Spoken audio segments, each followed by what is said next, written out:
Алтыншы орын GTA 5. Егер бір ойын ашық әлем деген ұғымды қайта жазса, ол GTA 5. 2013 жыл шыққан бұл ойын әлі күнге дейін трендтен түскен жоқ.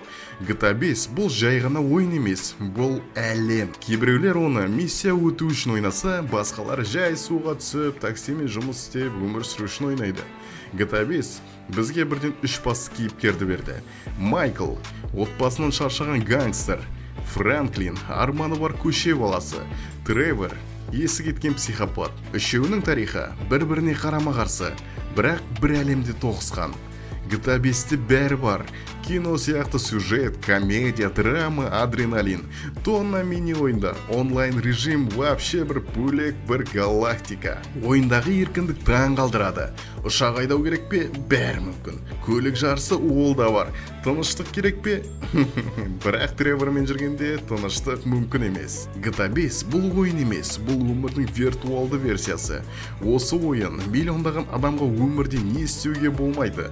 Ойын ішінде барлығын жасап көруге мүмкіндік берді. Бірақ бәрінен қызығы, ол әркімге әртүрлі әсер сыйлайды. Біреу үшін хардкор экшен болса, біреу үшін мен платформасы.